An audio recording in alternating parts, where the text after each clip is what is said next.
조국 시장 대표님 모셨습니다. 안녕하십니까? 오랜만입니다. 네, 반갑습니다. 반갑습니다. 네, 대표님. 지금 저희가 방송 시작하기 전에 앞에 보니까 2차 종합특검 현판식이 진행이 네, 됐는데요. 네, 네. 한 말씀 좀 듣고 싶습니다. 일단 뭐 아시다시피 그 조국혁신당이 추천한 후보 아닙니까? 권창영 예, 특검. 판사 출신이긴 하지만 네. 실제 아주 의지가 강하고 고집이 강한 그런 분입니다. 맡은 바 임무를 철저하게 하는 걸로 정평이 나 있는 분인데 네, 또 좋은 특검보들을 많이 임명하셨더라고요. 그래서 잘 하시리라 믿습니다. 네, 잘 하시리라 믿는다.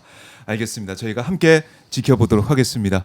자, 이제 대표님 오늘 이제 오셨는데 예. 사실 SNS에 여러 가지 또 메시지도 많이 내시고 네.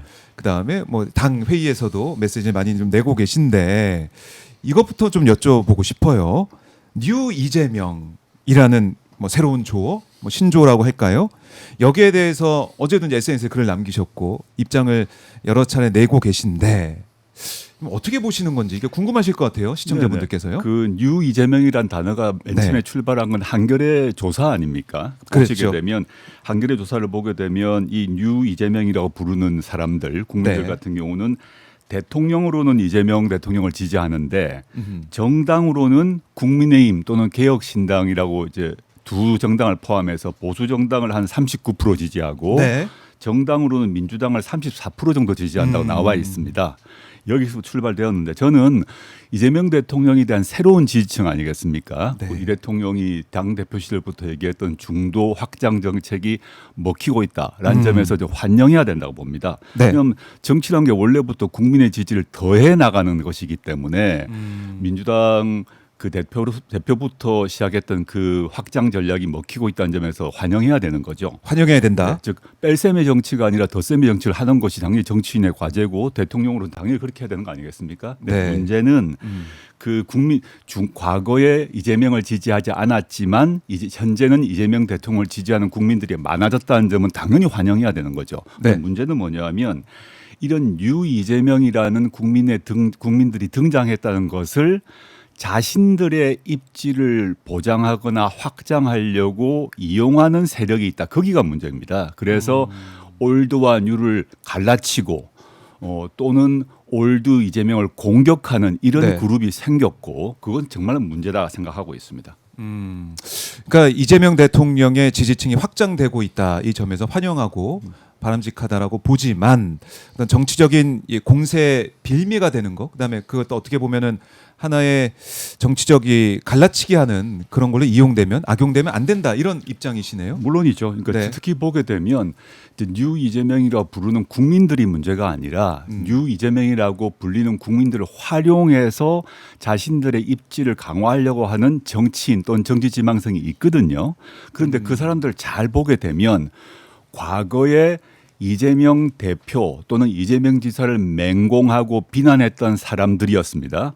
이 사람들의 활동 때문에 과거의 중도나 보수에 계셨던 국민들이 이재명 대통령을 혐오하거나 반대했지 않습니까? 그런데 이재명 정부가 들어서고 나니까 네.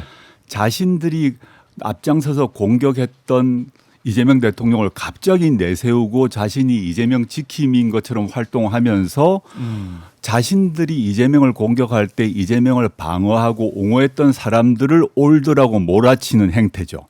저는 과거 1962년에 그 껍빛단 리라는 소설이 있었습니다. 껍빛단 리. 네. 그 정광용 선생이 쓰신 건데 그거 보게 되면 시류에 따라서 친일이 됐다가 친소가 됐다가 친미가 됐다가 이런 이제 의사 지식인을 비난하고 조롱했던 소설인데 그 생각이 나더라고요. 그러니까 이 자기의 어떤 이해관계에 따라서 입장을 바꾸는 그런 모습이 떠오른다. 네, 그렇습니다. 대표님의 생각 말씀이신데. 뉴 이재명이라는 새롭게 이재명 대통령을 지지하는 국민들은 탓할 이유가 전혀 없고 환영을 해야죠. 그런데 그분들을 이용해서 과거부터 이재명 대통령을 지지하고 옹호했던 사람을 올드라고 공격하는 건 매우 잘못된 것이고 특히 그분들이 심지어 유시민 작가를 네. 공격하고 그 사람이 반명의 수괴라고 하거나 또 저보고도 또 그런 얘기를 하던데 정말 속셈이 다 보인다 싶습니다. 그러니까 이게 사실은 이제 합당 논의 과정에서 절차적으로 민주당 내부에서 당원들의 뜻이나 지도부의 뜻이나 의원들의 뜻을 물어보지 않고 이게 진행이 되면서 사실 그때부터 시작이 좀 됐다 저는 이런 생각도 드는데 그렇다면은 이걸 시작을 하고 또 이걸 어떻게 불을 지핀 이런 상황, 이거는 어떻게 보면 이제 합당을 어떤 공감대 없이 진행하려고 했던 그 민주당 정청래 대표나 일부 사람들의 거기부터 시작이 됐으니 그것부터 정리를 하고 가야 되는 거 아니냐, 일단은 네. 그런 얘기도 있습니다. 어떻게 보십니까? 저는 뭐 합당 제안은 민주당에서 한 거 아닙니까? 저희가 한 게 아니지 않습니까? 근데 합당 제안에 대해서 민주당 안에서 찬성할 수도 있고 반대할 수도 있죠. 또 조국신당 안에서도 찬반이 반반 갈리거든요. 네. 그걸 많이 논쟁할 수 있다고 봅니다. 그리고 우리 예를 들어서 유시민 또는 뭐 정청래, 조국에 대해서도 문제점이 있다 그러면 비판할 수 있고 조롱도 할 수 있다고 봅니다. 그런데 합당 이제 정청래 대표 합당 제안 이후에 그런 합리적 논의가 아니라 갑자기 합당 찬반에 대한 합리적 논의가 아니라 유시민, 정청래, 조국 등등등을 모조리 반명으로 몰아세우는 게 맞느냐. 이거는 그래서 사실관계가 틀렸을 뿐만 아니라 그 뒤로 이게 합리적 논쟁 자체가 사라져 버린 거죠. 그래서 저는 제가 뭐 SNS에 얘기를 했습니다만은 네. 과거에 이재명 대통령을 혹독하게 공격했던 이제 문파, 나중에 그 사람들은 윤석열 지지하는 윤파가 됐죠. 그리고 또 문재인 대통령을 또 혹독하게 공격했던 송가혁, 이런 초기 징후가 보인다. 좀 매우 위험하다고 봅니다. 그 송가혁이건 윤파건 이런 경향이 진영 내부를 쪼개는 것이거든요. 네. 그리고 원래 그 분열의 정치는 이 자멸의 길입니다. 단결의 정치가 승리의 길인데 이재명 대통령 집권하신 지 1년도 안 됐어요. 네. 그런데 갑자기 이런 시기에 왜 이재명 대통령 이름을 내세우고 또 뉴라는 단어를 붙이고 올드를 쳐내면서 분열의 정치를 하는가, 좀 개탄스럽습니다. 네. 근데 또 이걸 또 비판하시는 쪽에서는 그런 것 같아요. 그러니까 합당 논의가 있어서 단결하자, 단합하자. 그거는 다 동의를 하실 것 같아요. 많은 분들이. 근데 시점이 이재명 대통령이 지금 집권하고 있는지 뭐 7, 8개월 됐을 때 그 내용이 나오면서 또 왜 이 시점이냐, 그리고 왜 이렇게 기습적으로 했느냐.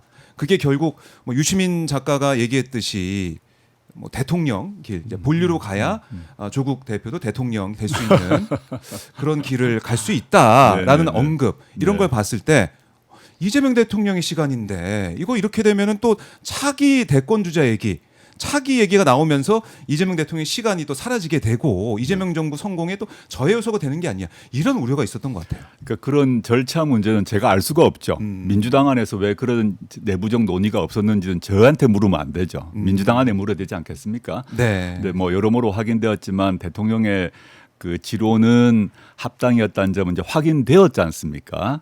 그에 대해서는 이제 뭐 정무석 그 전 현직 정무석이 확인했는데, 그럼에도 불구하고 민주당 내부에서 전혀 동의가 이루어지지 않고 네. 내부에서 파열음이 크게 생겼지 않습니까?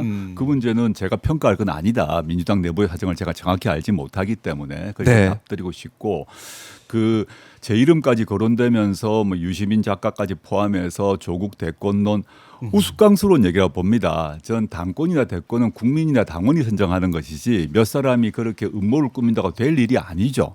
또 유시민 작가가 저를 대통령으로 만들려고 움직였다는 자체도 정말 기가 막힌 황당한 얘기고요. 저는 모두 네. 프레임이라고 봅니다. 그런 프레임을 작동시킨 사람이 있다. 네. 저는 뭐 유시민 작가의 발언이건 또 뭐 정청래 대표가 당내 소통이 뭐 취약했다는 점 비판받을 수 있다고 봅니다. 그 문제에 대해서 비판을 하지 말라는 얘기가 아니라 이런 문제를 갑자기 프레임으로 만들어서 유시민, 정청래, 김어준, 조국까지를 반명으로 몰고 갈라치기를 하고 거기다가 아까 얘기했던 뭐 올드 뉴 이런 식으로 갈라치는 것이 정말 민주진보 진영의 단결에 도움이 되느냐, 저는 아니라고 보고요. 네. 그 배경에 아까 말씀드렸습니다마는 오래전에 과거에는 이재명을 욕하고 비방하다가 갑자기 이재명 정부 들어서는 이재명을 찬양하는 사람들이 자신의 정치적 입지를 뉴 이재명이라고 불리는 국민들을 기반으로 하기 위해서 올드 이재명을 치고 비방하고 있다고 봐요. 저는 아주 개탄스럽다 생각합니다. 알겠습니다. 이건 또 지금 언급하신 그런 이용하려는 사람들이 있다라고 언급하셨는데 또 뭐 그렇게 뭐 보이고 지목되는 사람들도 얘기도 들어봐야 될 것 같고 어쨌든 근데 또 민주당 내부 얘기를 들어보니까 송가역 언급 뭐 이 단어가 또 등장하면서 또 난리가 또 났더라고요. 그러니까 이게 어떻게 보면은 단합하고 함께 힘을 모아서 가야 되는 그런 시점인데 뭐 송가역도 등장을 하고 그다음에 이 올드 뉴 뭐 이런 게 등장을 하면서 오히려 이게 단합으로 가는 길이 아니라 또 감정을 자극하는 길로 가는 게 아니냐 이런 우려도 하신 분이 있을 것 저는 뭐 같습니다. 송가형만 언급한 게 아니라 윤파도 언급했지 않습니까? 양쪽 윤파. 모두 얘기를 했던 것이지 뭐 송가형만 비난한 건 아니죠. 전 송가형이나 윤파라고 불리는 그 행태가 지금도 그렇게 다시 그렇게 하자는 것인지 반문하고 싶어요. 당시에 이재명 지지, 문재인 지지 각 지지자들이 과열되어 가지고 상대 네. 후보를 뭐 정말 맹렬하게 아주 비난하고 허위 공격한 것이 심각한 문제가 됐는데 그래서 네. 나중에 결국 문재인, 이재명 두 분이 나서서 해결했지 않습니까? 그런 행태의 조짐이 이미 보인다. 온라인상으로 보시면 금방 확인되죠. 네. 근데 이런 것을 반복하겠다는 얘기냐 다시 묻고 싶다. 그리고 또 하나는 진짜 불편해야 할 것은 제가 손가역이다 또는 윤파다라는 거론한 것을 불편해야 되는 게 아니라 우리 내부의 에너지, 우리 내부의 힘을 쪼개고 갉아먹으면서 동지를 적으로 만들어서 공격하는 여기에 불편해야 되는 거죠. 그리고 스스로 나의 행동이다 발언에 그런 분열주의적 요소가 없었는지를 돌아보고 불편해야 되는 거죠. 저는 그 두 단어를 썼을 때 비난받을 거라고 생각했습니다. 그렇지만 좀 작정하고 한 것이고 예. 이런 초기에 이 문제를 진압하지 않으면 앞으로 반드시 또 발생할 것이라고 보기 때문에 작정하고 언급했습니다. 이 진압해야 된다. 그러니까 어떻게 보면 그럼요. 센 단어까지 지금 당연히 표현하셨는데 진압해야죠. 저는 윤파나 손가역의 그 초기 행태는 반드시 사라져야 되고 당시에 문재인, 이재명 지지자들이 얼마나 싸워서 문제가 발생했습니까? 이런 일이 있으면 안 되죠 앞으로. 알겠습니다. 뭐 이건 또 반론이 있으면 저희가 또 받아보도록 하겠고 그러면 이 단합, 그러니까 이재명 정부의 성공을 위한 그 하나의 목표는 다들 또 마찬가지일 것 같은데 함께 힘을 모으고 손을 잡고 단합하기 위한 그 길, 수습책 이런 것들은 어떻게 보십니까, 대표님은? 그거는 뭐 저는 이제 상대에 대한 비판 당연히 가능하다고 봐요. 그걸 하지 말자는 얘기는 아니다. 근데 그거를 첫째 이제 허위 중상을 한다거나 가짜 뉴스를 동원한다거나 또 그다음에 프레이밍을 만들어서 낙인을 찍는다거나 이런 것은 서로 안 해야 된다라고 생각한 게 가장 출발입니다. 모든 것의 기본이다 생각해요. 알겠습니다. 자, 그리고 이제 민주당 의원 105명이 모여가지고 공소 취소 모임, 국정조사 추진 모임 이걸 출범을 시켰습니다. 이 활동이 이제 들어가는 이 모습에 뭐 이제 언론에서는 이게 또 뭐 개파 뭐 힘겨루기 아니냐, 뭐 갈등이 또 부각되는 게 아니냐 이런 얘기도 나오고 있고 대표님은 좀 밖에서는 어떻게 보고 계십니까?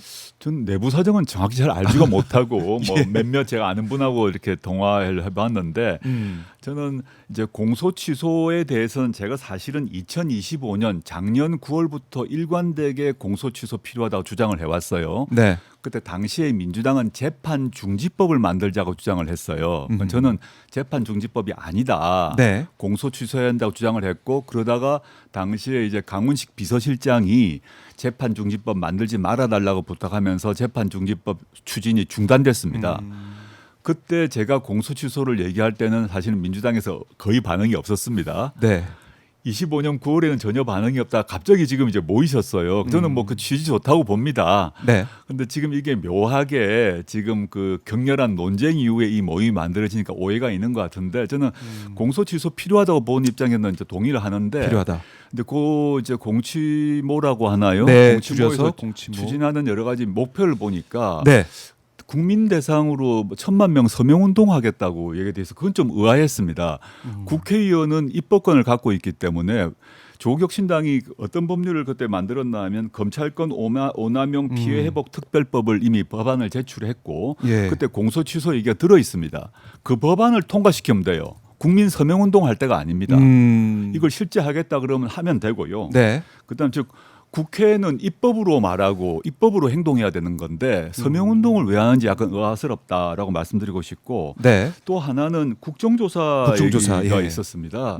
근데 조심해야 될 거는 우리 국정조사 관련 법률이 있는데 그 법률을 보게 되면 현재 수사 중인 또 기소가 제기된 그런 사건에 대해서는 국정조사를 이제 못하게 되어 있어요.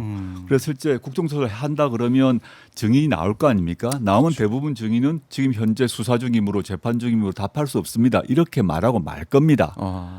실제 결과가 뻔히 보인다는 것이죠. 그래서 저는 이제 어떻게 됩니까? 공소 취소에 대해서 전 뭐 작년부터 일관되게 주장했던 사람인 만큼 이거를 하려면 네. 조국혁신당이 이미 제출했던 특별법을 보시고 그 법안에 대한 논의를 하고 그 법안을 법사위에서 통과시키는 작업이 먼저다라고 생각해요. 알겠습니다. 그러니까 검찰권 운운용 피해 특별법 여기에 대해서 이제 논의를 좀 해봐야 된다. 그게 먼저다라고 했는데 또 이제 공소 취소 모임 쪽에 제가 한번 또 인터뷰를 통해서 물어보도록 하겠습니다. 그리고 이 사법 개혁 지금 민주당에서 그러니까 추진했고 법사위에서 통과가 됐습니다. 네네. 아마 필리버스터 오늘 상법 개정안 이게 종료가 되고 처리가 되면은 사법 개혁안들이 이제 올라올 텐데 오늘 보니까 대표님께서 SNS에 법 왜곡죄에 대한 좀 우려점을 올리셨습니다. 네네. 여기에 대한 설명 좀 듣고 싶습니다. 그 사법개혁 법안이 당 필요하죠. 네. 뭐그 3대 사법개혁안 동의한다는 점 저도 얘기해왔고 조국혁신당도 당연히 얘기해왔는데 법안을 이렇게 꼼꼼히 보면 법왜곡죄 같은 경우 조항 하나가 뭐냐 하면 네. 이제 판사가 의도적으로 법령을 갖다가 이렇게 왜곡했다 뭐 이렇게 그런 표현이 있어요. 근데 그걸 잘못하게 되면 그걸 저는 삭제하거나 수정해야 된다고 보는데 네. 본회의 전에 말이죠. 현행 조문 그대로 가게 되면 어떤 일이 발생할 수 있나 하면 하급심 판사가 그 민사건 형사건 행정사건이든 관계없습니다. 네. 하급심 판사가 현재 대법원 판결이 잘못되었다 생각해서 다른 판결을 할 수 있거든요. 그래서 그런 경우 왕왕 실제 대법원 판결이 바뀌기도 합니다. 그런데 이렇게 하는 판사가 고발당하거나 수사당한 우려가 매우 높아집니다. 그래서 이건 조문을 바꾸거나 삭제해야 된다 생각하는 거고요. 네. 이 사법개혁 이제 헌법 소원 재판 소원 같은 경우는 정말 당연히 돼야 된다고 보고 네. 이미 헌법 재판소장을 하셨던 뭐 분들 그리고 현재 헌법재판소 입장이 당연히 필요하던 입장이기 때문에 당연히 해야 된다고 보고요. 근데 저는 아쉬운 거는 뭐냐하면 사법개혁의 요체 중에 하나는 현재 법원 행정처 폐지입니다. 근데 법원 행정처 폐지가 이번에 들어가지 않은 것은 아쉽다라는 생각입니다. 알겠습니다. 법 왜곡죄에 우려되는 부분 말씀하셨는데 지금도 시간이 있으니까 논의가 더 될지 지켜보도록 하고 저는 수정되리라 믿습니다. 수정되리라 믿는다. 네. 알겠습니다. 지켜보겠습니다. 조희대 대법원장 뭐 이제 그저께인가요? 출근길에 이거 사법개혁 법안 이제 우려된다. 국민들한테 뜻을 물어야 된다. 뭐 개헌 사실상 개헌해야 된다. 이렇게까지 주장을 하던데 어떻게 보셨습니까? 저는 전혀 아니라고 보고요. 국민에게 물어본다고 했습니다만은 조희대 대법원장의 12.3 이후에 여러 가지 네. 행동 또 판결들이 국민에게 물어봤는지 의문스럽다 생각을 하고요. 지금 현재 저는 내란에 직접 관여하지 않았지만 그 내란 이후에 조희대 대법원이 해왔던 여러 가지 판결들 또 행동들을 보게 되면 비판받아 마땅하다고 봅니다. 네. 현재 사법개혁은 조희대 대법원이 자초했던 것이라고 보고 또 OECD 다른 나라의 법률 제도를 보더라도 네. 지금 그 민주당과 조국혁신당이 추진하고 있는 사법개혁 3법은 당연히 돼야 될 일이다. 근데 물론 아까 말씀드렸습니다만 법 왜곡죄 같은 경우는 조문 수정이 필요하다고 봅니다. 과거에 알겠습니다. 내란 전담 재판부법 같은 경우도 민주당 법안이 있었습니다만 저희가 위헌 소지가 있음을 지적하고 최종적으로 수정됐지 않습니까? 그런 맥락에서 법 왜곡죄도 수정되지 않을까 저는 생각하고 있습니다. 알겠습니다. 민주당의 이 입장을 또 저희가 주목을 해보도록 하겠고, 자 지금도 이제 국회에서 필리버스터가 진행이 되고 있습니다. 이제 코스피가 이제 6천을 넘어서 가지고 네, 많은 네, 국민들께서 이재명 대통령의 5천 이 약속도 넘어서서 6천까지 이미 달성했죠. 이미 달성해서 6천까지 가고 있다. 근데 지금도 이제 필리버스터 진행되는 현장 실시간인데 상법 개정 이것도 많은 국민들이 관심을 지켜보고 있는 건데 거기에 대해 반대하는 토론을 이어가고 있다. 국민의힘의 뭐 이런 의정 활동, 뭐 필리버스터나 국민의힘의 상황 이좀 어떻게 보고 계십니까? 지금 이제 좀 우스꽝스럽다 생각이 드는 게 네. 지금 상법 개정 법안을 과거 국민의힘 의원들 상당수가 동일한 내용의 법안을 제출한 바 있어요. 근데 그걸 예. 지금 갑자기 반대하고 있는 거는 한마디로 말해서 참 자기 모순이고 자기 이재명 모순이다. 정부 발목 잡기죠. 저는 빨리 그 필리버스터 그만두고 반성해야 된다 생각이 들고 이 사람들이 과거에 그 코스피 5천 된다 그럴 때 얼마나 비웃었습니까? 맞아요. 3천도 안 될 거다, 4천도 안 될 네네. 거다. 그러면 지금 6천 앞두고 있지 않습니까? 6천 넘어섰습니다 예, 오늘. 오늘 예. 넘어섰습니까? 예, 본 전에 아침에 제가 못 봤습니다. 6천 시대가 열렸습니다. 네. 전 상법이란 게 왜 중요한가 하면 상법에서 주주 권한이 강화되고 네. 또 그런 배당도 활성화되고 이렇게 되게 되면 당연히 이제 주식 투자가 활성화될 수밖에 없죠. 그럼 또 그 이번 상법 개정안이 통과되게 되면 주식은 더 오를 것이라고 저는 생각합니다. 더 오를 것이다. 여기서 네. 더 갈 수 있다. 네네. 자, 6,049. 저는 좀 지금 뭐 비현실적이에요. 일본의 노무라 증권 같은 경우를 보니까 어제 제가 봤던데요. 예. 뭐 7천이었던가 8,000 8천인가 얘기까지 이렇게 뭐 하더라고요. 예상하고 있는데 그게 이제 코리아 디스카운트가 사라지는데 이 정치 경제적 위기 상황이 사라졌다는 것 외에 네. 이번 상법 개정이 매우 중요한 게 과거 한 20년 뭐 20, 30년 동안 이 상법 개정을 해야 된다는 얘기를 오랫동안 시민사회 단체 또 학계에서 얘기해 왔어요. 이게 바뀌게 되면 그 코리아 디스카운트 말고 이제 날개를 다는 셈이죠. 날개를 다는 셈이다. 예. 그런데 거기에 이제 국민의힘이 이렇게 반대를 하고 있다. 토론하고 있다. 국민들이 보시고 판단하실 것 같고 사실 조국 신당이 그제죠. 국민의힘 정당 해산 심판 청구 진정서에 이어서 보충 의견서를 냈습니다. 어떤 의미입니까? 원래 그 국민의힘 해산 청구서는 작년 7월에 저희가 이미 냈습니다. 이미 이제 국민의힘은 내란 옹호 정당이기 때문에 해산돼야 된다. 네. 법무부에 저희가 제출했는데 최근에 장동혁 대표가 윤석열 1심 재판 이후에도 여전히 윤 어게인을 고수하고 있는 것이 확인됐지 않습니까? 그래서 오늘 중에 이제 보충 의견서를 낼 생각인데 저희는 이 이제 의견서를 제출한 것 외에 내란 청구가 빨리 이루어졌다고 보는 게 네. 지금 내란 여전히 당 지도부는 윤석열을 옹호하고 내란을 문제 없다고 얘기한 생각으로 가득 차 있지 않습니까? 이런 사람들이 이번 6월 지방선거에 후보를 내도록 하는 것이 맞느냐? 전 아니라고 봅니다. 그 사람들도 선택 대상이 돼야 되는 거냐? 전 아니라고 봐서 빨리 지방선거 전에 이 문제에 대해서 법무부가 결단을 해야 된다고 봅니다. 지방선거 전에 결단을 내려야 된다. 그래서 해산이 되게 되면 지방선거에서 국민의힘 후보 번호가 사라지는 거죠. 그렇게 만드는 게 맞는 거 아닙니까? 그래서 국민의힘 제끼고 나머지 사람들이 선거를 할 수 있도록 투표를 할 수 있도록 만드는 것이 지금 법무부의 임무라고 생각합니다. 그러니까 이제 장동혁 대표의 사실상 절윤 거부, 그다음에 사과 얘기도 없고, 그러니까 1심에서 이제 이렇게 무기징역이 선고가 됐지만은 무죄 추정의 원칙이 있지 않냐 이런 취지의 얘기까지 했어요. 저는 깜짝 놀랐는데 어떻게? 우스꽝스러운 소리고요. 예. 저는 장동혁 그 대표가 원래 판사 출신 아닙니까? 그렇습니다. 이분이 판사 때 어떤 판결을 했을까 정말 저는 돌아봐야 된다고 생각을 하는데 예. 그 이미 이제 1심 판결문 저는 이제 지기현 판사의 판결문에 대해서 많은 비판을 하고 있습니다만은 결론적으로는 내란임을 인정을 했어요. 그렇죠. 그리고 그 지기현 판사도 내란을 인정했기 때문에 2심, 3심에서 뒤집어질 가능성은 전 0이라고 봅니다. 그럼에도 불구하고 3심 판결이 날 때까지 여전히 무죄로 봐야 된다고 이 장동혁 대표가 얘기를 했는데 이게 말이 되는 얘기냐 정말 개탄스럽고 네. 스스로 자신이 윤석열의 아바타임을 좀 자백했던 그런 그 현실이다 생각합니다. 그래서 이제 국민의힘 뭐 이제 정당 해산도 말씀하셨지만은 그 내부에서도 지금 여러 가지 얘기가 나오고 있고 자중질환이 펼쳐진 게 아니야 이런 생각도 할 수 있고 일부 젊은 이제 국민의힘 의원들이 예. 그 절윤을 하자고 얘기를 하더라고요. 그렇죠. 소장파 의원들. 네. 근데 그분들 말 자체는 맞는 말이죠. 네. 근데 꼼꼼히 보게 되면 지금 절윤을 주장하는 국민의힘 의원들도 실제 내란 국면에서는 윤석열을 옹호하거나 계엄의 정당성을 얘기한 사람이 많고 네. 이제 1심 판결이 나고 나니까 이제 비로소 나선 거 아닙니까? 그 말은 8.15 광복되고 나니까 그때부터 독립운동 하자는 얘기하고 똑같죠. 그렇네요. 지금 이 국민의힘은 사실상 사라져야 되는 지방선거전에 사라져야 된다. 저는 뭐 정치적 생명이 이미 끝났다고 보고요. 예. 국민의힘은 그 대구 경북 정도만 살아남도록 만드는 게 또 국민들의 역할이다 봅니다. 지금 이제 정당 해산이 지방선거 전까지 이루어지지 못한다면 네.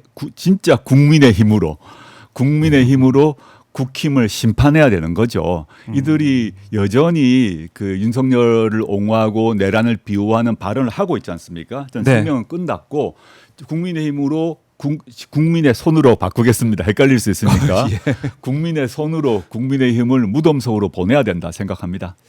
알겠습니다. 자, 이제 역시 이제 지방선거를 앞두고 국민의힘이 어떻게 될까, 또 국민의 힘이 정말 바뀔 수 있을까, 이런 또뭐 대우경북에서도 지켜보고 있을 것 같은데, 대표님이 이번에 또 책을 내셨더라고요. 예, 조국의 선택. 예. 3월 4일 북콘서트도 여시고요. 네, 네. 준비하셨는데, 조국의 선택, 이 제목만 딱 들어보면 마음의 결정을 내리신 것 같다는 생각도 좀 들고, 아, 그건 아닙니다. 육상 지방선거 아니면은 그때 치러지게 되는 이 보궐선거, 재보궐선거 출마 어디로 할지 결심을 좀 굳히신 겁니까? 어떻습니까? 아직 확정된 건 아니고요. 저희 네. 당 내에서도 어디로 나가야 된다는 얘기가 좀 갈리는 상황인데 이 합당 제의가 이루어지고 난 뒤에 논란이 발생하면서 3주를 까먹었습니다.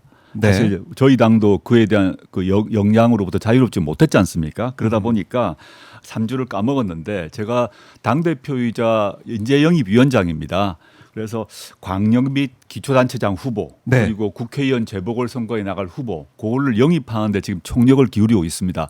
최근에는 여수시장 후보를 이제 영입했거든요. 명창환 후보인데 이분은 전남 부지사를 하셨던 분인데 네. 영입했고, 영입하고 난 뒤에 여수에서 지지율이 1위, 2위 이렇게 다투고 있는데 예. 이런 유사한 분들을 좀 영입하는데 총력을 기울이고 있고요. 네. 그렇게 영입 작업이 끝나고 배치가 끝나면 음. 제가 어디 갈 건지를 공표를 할 것인데, 지금 한 3주를 까먹었기 때문에 한 4월 초 정도가 되지 않을까 예상합니다. 네. 원래는 이제 봄이 올 때쯤에는 결정하신다고 제가 다 지난번 하려고 인터뷰 때 그랬죠. 들었었는데, 맞습니다. 근데 3주가 날아가 버렸어요. 그래서 예. 인재영입 작업이 다 미뤄지고 연기되는 바람에 제 선택도 미뤄지게 됐다. 좀 아쉽습니다. 아쉽습니다. 예. 그런데 일각에서는 그런 얘기도 있어요. 조국 대표가 험지에 나가서 정말 전투력도 보여주고 뭔가 헌신하는 모습도 보여줘야 되는 거 아니야, 이런 얘기도 일각에서 지금 나오고 있더라고요. 보니까 인터뷰나 이런 것들 보니까. 어떻습니까? 뭐 저는 험지에 나갈 수도 나가서 장렬하게 전사하라라는 주장도 있고요. 또 그렇지 않다. 반드시 현실 정치인으로서는 의미 있는 성과를 내서 당선돼야 된다는 주장이 있고요. 저는 네. 양쪽 다 고려하고 있습니다. 아직. 양쪽 다 고려하고 있다라는 건데, 그리고 이제 언론에서 사실은 이게 대진표를 만들어서 붙여보는 걸 언론이 좋아하지 않습니까? 아, 예. 그래서 한동훈 전 대표가 지금 부산 출마 가능성이 굳어지고 있다, 이렇게 전망을 하면서 예, 예. 그럼 부산에서 한동훈 조국 맞대결 이렇게 되면 어떨까, 이런 또 그림을 또 그려보고 있더라고요. 예, 어떻습니까? 부산은 제 고향이고 예. 그 부산에 이제 전재수 그 의원께서 시장 후보가 되시고 당선될 가능성이 많다고 좀 봅니다. 저도 좋아하는 분인데 그래서 네. 아마 제 이름이 거론되는 것 같은데, 그와 별도로 저는 한동훈 씨가 뭘 하는지를 저는 고려하지 않고 있다. 한동훈 씨의 선택을 가지고 제가 선택하는 거는 뭐 말도 안 된다고 생각하고요. 예. 그분은 최근에 보니까 무슨 체육관에서 팬 미팅을 했던데 예, 그런 활동을 계속 하시는 게 맞지 않나 싶고, 저는 그분의 선택을 가지고 저의 선택을 고려하지 않는다, 이런 말씀드리고 싶습니다. 그러니까 한동훈 전 대표는 뭐가 이 앞으로의 행보를 결정하고 생각하는 데 있어서 전혀 고려 대상이 아니다. 전혀 아닙니다. 예. 음. 그분의 행보를 의식하면서 제가 선택을 하진 않을 거다 생각합니다. 오늘 보니까 뭐 이 대구 쪽 방문한다, 뭐 이런 얘기도 좀 나오고 있더라고요. 아마 이제 보수 지지층, 그러니까 대구 투어를 오늘부터 사흘간 진행을 한다라고 해서 보수층을 결집을 해서 앞으로의 6월 그때 뭐 선거 출마 생각하는 게 아니야, 이런 얘기도 나오고 있는데 관심 바뀌군요. 저는 그건 관심 바뀌고요. 제가 예. 뭐 한동훈 씨라면 그렇게 콘서트 할 때가 아니라 빨리 신당을 만들어야겠죠. 신당 만들어서 국민의힘을에서 동조하는 분들을 데리고 나와서 윤석열과 절연하는 보수 신당을 만드는 게 정도고, 물론 남아 있는 것은 국민의힘에서 친한계라고 하는 정치인들이 얼마나 탈당을 해서 한동훈 씨한테 따라갈지는 모르겠습니다만은 네. 정도를 걸으시길 바랍니다. 빨리 신당 만드시죠. 네, 조언까지 주셨습니다. 그래서 이제 6.3 지방선거 아직 조국 대표의 선택은 한 4월쯤 돼야 들을 수 있다. 네, 4월 초 정도는 4월 정리될 초. 것 같습니다. 저희 후보들 다 정리되면 제가 네. 그때 다 발표할 생각입니다. 알겠습니다. 그럼 이렇게 한번 여쭤볼게요. 지방선거 단체장 출마인지 재보궐선거 출마인지 둘 중에 하나는 말씀해 주세요, 대표님. 아, 왜 그러세요? 저희 의원님들도 그 예. 두 선택 중에 반반으로 갈립니다. 제가 그 답을 하지 않고 있습니다. 알겠습니다. 안 넘어오시는군요. 알겠습니다. 자, 이제 예, 어쨌든 예. 지방선거 전에 합당이 이제 무산이 되면서 예. 6.3 지방선거 민주당과 조국혁신당의 그럼 선거 공조, 선거 연대 이건 어느 정도까지 있겠느냐 관심이 또 높아요. 어떻게 보십니까? 전 정청래 대표께서 이제 합당 제안하시기 훨씬 전부터 전 일관되게 그 선거 연대를 하자고 주장해 왔습니다. 네. 그래서 지방선거의 목표를 저희가 이제 몇 가지로 잡았는데 가장 높은 수준의 이제 목표는 뭐냐면 극우 세력을 정치적으로 심판해서 0으로 만들자. 극우 네. 제로였죠. 그거제로. 그러면 그 기준에서 보게 되면 이 국민의힘이 당선될 가능성이 0으로 수렴하는 지역, 예컨대 호남 같은 경우는 자유롭게 경쟁해도 된다라고 봅니다. 예컨대 지난 재보궐선거에서 조국혁신당 후보인 정철원 후보가 담양 군수가 됐거든요. 네. 근데 담양 군수가 되셨고 지금 군정을 너무 잘하셔가지고 대통령 직속 그 삶의 질 그 조사에서 1위를 했어요. 근데 정철원 군수가 뭐 윤석열 편을 들거나 그럴 리가 있겠습니까? 그 군민의 삶도 1위로 만들었단 말입니다. 그런 경우는 경쟁에도 상관이 없는데 네. 국민의힘이 당선될 수 있는 그런 지역은 연대를 해야 된다라는 원칙을 계속 강조해 왔습니다. 그런데 문제는 최근에 언론 보도를 보게 되면 민주당에서는 선거 연대도 좀 마땅찮게 생각하는 것 같고 하더라도 늦게 또는 최소화로 할 것 같은 발언을 많이 하셔서 네. 뭐 그 경우는 이제 민주당의 선택인 거죠. 그렇게 되게 되면 모두가 후보를 내야 되는 상황이 발생할 것 같고 저 경우도 제가 이제 어디에 나갈지는 모르지만 그런 네. 경우는 민주당 후보와도 경쟁해야 되지 않겠습니까? 그 경우는 국민의힘은 물론이고 민주당 후보까지 이기고 제가 당선돼야 된다 생각하고 네. 저는 제일 좋은 것은 선거연대가 이루어져야 되는 것인데 선거연대가 무산된다면 저든 또는 아까 얘기했던 예를 들어서 여수의 저희 명청한 후보든 네. 또는 담양의 저희 현직 정철원 군수건 민주당 후보까지 이기고 당선돼야 되는 것이죠. 그게 당연한 정당인으로서 정치인으로서 당연히 권리 아니겠습니까? 또 의무이기도 하죠. 네.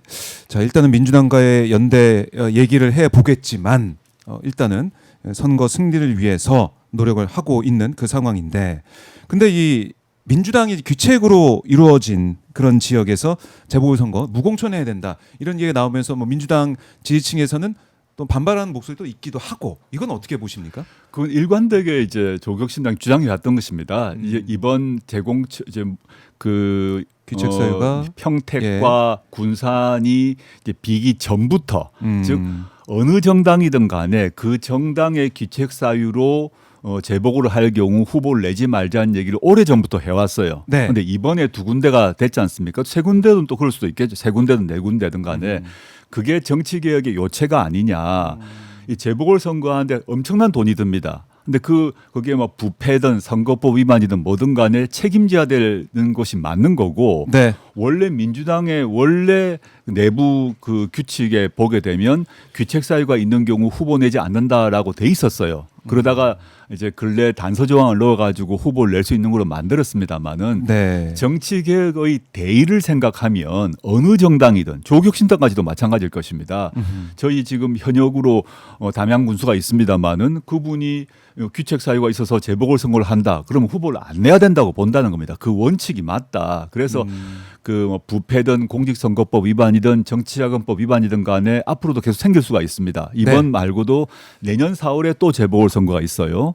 또 28년에 총선이 있지 않습니까? 그때까지 여기 책임을 져야 되는 거죠. 규책 사유가 있으면 책임을 지고 그 경우는 공천을 하지 않는 것이 원칙이고 그 다음에 연대하고 이런 틀이 대의와 실리에 다 맞지 않나 그런 게 저희 당의 입장입니다. 네, 원칙 문제다라고 예. 강조해 주셨습니다. 사실 이 6.3 선거에서 원포인트 개헌 국민투표를 하고 오는 2028년 총선에서 7공화국 개헌 국민투표하자 이런 제의를 하고 있는데 이거 어떤 의미인지 좀 말씀해 주십시오. 이것도 제가 이제 네. 창당 이후 일관되게 주장해왔던 것입니다. 제일 좋은 거는 지금 현재 우리가 1987년 헌법, 6공화국 헌법에 살고 있지 않습니까? 근데 지금 오랜 세월이 흘러서 이 규범과 현실이 맞지 않습니다. 네. 고쳐야 되는데 이걸 전체를 다 뜯어 고치려면 시간도 오래 걸리고 국민의힘의 반대도 크기 때문에 쉽지 않아요. 그런데 국민의힘까지도 동의하고 있는 부분에 대해서는 원포인트 개헌을 할 수 있다. 현재 국민투표하는데 1,000억 이상이 듭니다. 1,000억에서 한 1,200억까지 드는 걸 알고 있는데 이번 지방선거 때 시장 뽑고 군수 뽑을 때 국민투표를 하면 되거든요. 돈이 안 들죠. 당장 1,000억에서 1,200억이 안 들고 네. 국민의힘까지 동의한 것이 뭐냐 하면 헌법 전문에 5.18 정신 넣기, 헌법 전문에 부마민주항쟁 넣기, 네. 이건 다 동의가 됩니다. 그리고 국민의힘도 동의하고 있는 게 지방 분권, 지방 균형 발전 동의하고 있거든요. 그래서 헌법 전문 바꾸는 것, 그리고 지방 분권, 지역 균형 발전 조항을 넣는 것, 네. 그거는 그 국민의힘조차도 동의하고 있으므로 간단히 합의를 해서 이번 6월에 시장 뽑고 군수 뽑고 시의원 뽑을 때 같이 하자는 것이죠. 그러면 경제적으로도 얼마나 효율적입니까? 그러고 난 뒤에 28년까지 더 논의를 해서 완성된 헌법 그 개정안을 만들어서 또 28년 총선 때 같이 또 개헌을 하게 되면 또 돈이 안 들고 효율적이 되겠죠. 그렇게 로드맵을 생각하고 계시는군요. 자, 이제 국민의힘이 또 어떻게 입장을 정할지 모르겠지만 우리 국민들 혈세를 또 아낄 수 있는 방안들 맞습니다. 생각을 해 두고 계십니다. 자, 오늘 조국 조국신당 대표와 함께 지방선거 앞으로의 전략과 또 이 조국의 선택 어떻게 될지 또 말씀을 들어봤습니다. 그리고 함께 힘을 모아서 단합을 해서 이재명 대통령, 이재명 정부 성공을 위해서 앞으로 나아가야 된다 이런 말씀까지 해주셨는데요. 오늘 말씀 너무나 잘 들었고요, 대표님. 끝으로 못다한 말씀 듣고 저희가 정말 선택을 결정하셨을 때 또 4월쯤에 말씀을 정말 또 하나하나 짚어서 예, 예. 들어보도록 하겠습니다. 네, 한 말씀 해주십시오. 예, 최근에 그 정청래 대표께서 합당 제안하고 온갖 여러 가지 분란이 있었습니다만 그걸 계기로 민주당과 조국혁신당 또는 뭐 뉴 이재명과 올드 이재명 이렇게 해서 막 격렬한 싸움을 하는 걸 보고 참 정말 안타까웠습니다. 이럴 때가 아니라고 생각합니다.